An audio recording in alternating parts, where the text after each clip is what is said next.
Herkese merhabalar, ben Zeynep. Hobisever YouTube kanalıma hoş geldiniz. Bugün sizlere yapımı oldukça kolay ve zevkli bir toka yapımı videosu ile yine karşınızdayım. Hemen malzemelerim hakkında bilgi vererek videomuza başlayalım arkadaşlar. Burada görmüş olduğunuz gibi lastik bir tokaya ihtiyacımız var. İstediğiniz boyutlarda temin edebilirsiniz. Tığ olarak 5 milimlik bir tığ ile çalışacağım. Şöyle ucunu da göstereyim.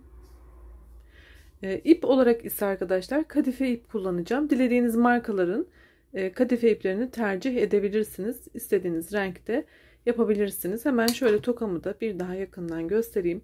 Burada ben çocuk boyu olarak küçük bir boy çalıştım. Uzun olarak nasıl yapacağınızın detaylarını da yine videomda sizlere anlatacağım. İstediğiniz boyutlarda böyle güzel, sevimli, güzel tokalar yapabilirsiniz.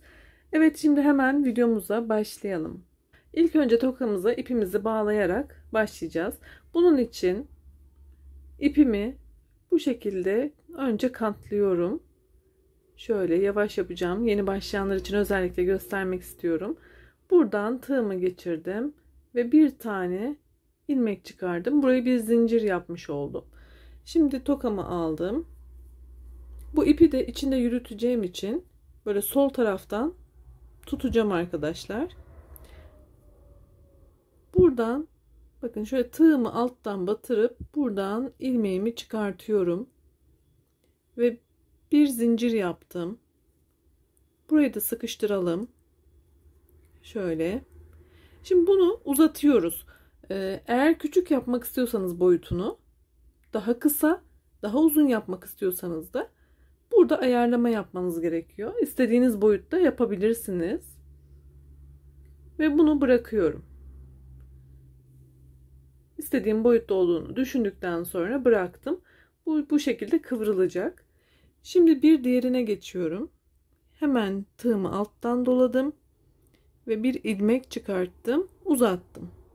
Boyutlarını eşit yapmamız gerekiyor. Şöyle ikisini göz kararı tutarak yapabiliriz ya da bir cetvel yardımıyla ölçebilirsiniz ama göz kararı da rahatlıkla yapılabilir diye düşünüyorum. Evet, bu da kıvrılıyor sonra arkadaşlar. Şimdi devam ediyorum. Bu şekilde uzatıyorum. Şöyle ölçüsüne de bakıyorum. Bıraktım. Burada da ipimi yürütüyorum içinde sağlam olması için. İlmek uzatıp bırakıyorum. Boyutunu da göz kararı yapıyorum dediğim gibi. Şöyle.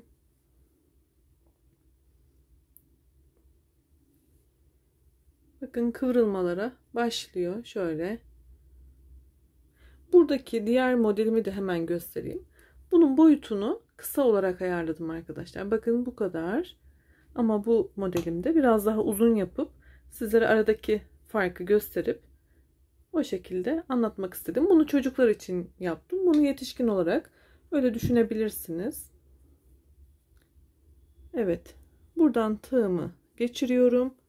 Uzatıyorum.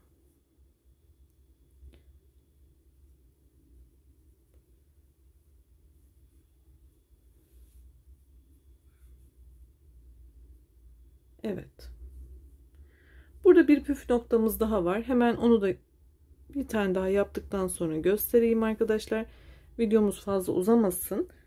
Bunu sona kadar aynı bu şekilde devam ettireceğiz. Burada ara ara şöyle sıkıştıralım ki bunlar yakınlaşsın ve daha çok alan kalsın. Daha çok yapalım ilmek çıkarma işlemini. Bakın sıkıştırdıktan sonra da yine aynı şekilde devam ediyorum. Biraz yaptıktan sonra ara ara sıkıştırarak devam edelim. Evet. Böyle yaparak sona kadar devam edelim. Bütün lastiğimiz boyunca yapalım. Ara ara sıkıştırmayı da unutmayın dediğim gibi.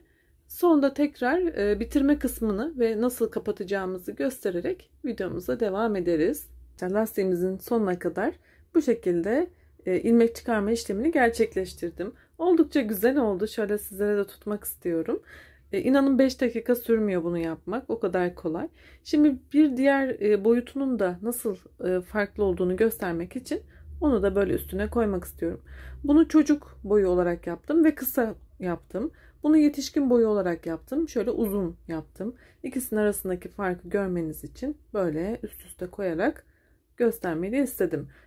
İstediğiniz kadar uzunluğunu kendiniz ayarlayabilirsiniz. Daha orta boy isterseniz bunu nasıl yapıldığını göstermiş oldum. Şimdi bitirme kısmını yapalım beraber. Nasıl kapatıyoruz açılmaması için. Hemen şurada bakın sona kadar geldim. Burada bitirirken şöyle yapayım. Sona kadar aynı işlemle geldim. Bu şekilde ilmek çıkartarak ve sondakiyle de şöyle göz kararı ölçerek bitirdim.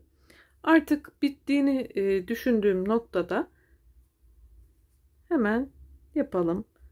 Buradan yine ilmeğimi çıkartıyorum. Fakat burada ipimizi keseceğiz. Bir miktarda ip bırakıyorum ki o ipimizi yürüteceğiz içinde. Şöyle ipimizi keselim. Evet. Şunu bırakıyorum. Bakın burada ipim kaldı. Şöyle tam orta noktada. Bunu da biraz çekiyorum. Burada çok sıkı çekmeyin arkadaşlar. Çünkü kadife ipler gerçekten çok hassas. Hemen kopabilir, parçalanabilir. Şimdi şu sağ taraftan ilmeklerin altından tığımı çıkarttım. Ve bu ipimi alıyorum.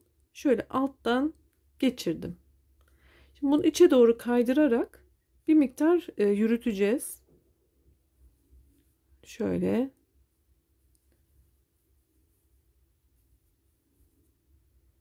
Bunu daha ince bir tığ ile yapabilirsiniz. Bu işlemi daha kolay olabilir. Evet, bunu ilerlettikten sonra şimdi bayağı ilerlettim ben. Birkaç ilmek atlattım. Şimdi burada bir tane zincir yapmak istiyorum. Açılmaması için. Şöyle çıkarttım bakın. Buradan zincir olarak yaptım. Biraz çekiştiriyorum. Yine açılmaması adına. Evet. Ve ipimi kesmeden önce yine bu zincirin de gözükmemesi için biraz daha yürüteceğim. Ve öyle keseceğiz. Evet. Bu kadar yeterli sanırım. Bu ucunu çakmakla yakabilirsiniz.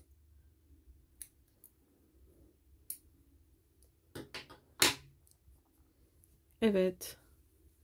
Tokamız hazır. Şöyle sizlere göstermek istiyorum. Gerçekten çok kolay. 5 dakikada rahatlıkla yapabileceğiniz bir kolaylıkta ve çok da zevkli yapması. Hediye olarak da yapabilirsiniz. Satış amaçlı da yapabilirsiniz. Kendinize, çocuklarınıza, arkadaşlarınıza yapabilirsiniz. Şöyle tutayım arkadaşlar. Hemen diğerini de göstereyim tekrar. Bakın böyle 2 tane boy hazırladım. Şöyle. Birisi çocuk boy, birisi yetişkin boy. Mantığını da anlattığım için umarım sizler de rahatlıkla yaparsınız. Beni izlediğiniz için çok teşekkür ediyorum. Kanalımda birçok farklı kategoride örgü modeli mevcut. Oynatma listelerime göz atarsanız çok memnun olurum. Eğer kanalıma hala abone değilseniz abone olursanız da çok çok sevinirim. Abone olmak ücretsiz. Desteklerinizi benden esirgemediğiniz için şimdiden çok teşekkür ediyorum. Beğen tuşuna da basmayı unutmayın. Yorum da bekliyorum sizlerden. Hoşça kalın.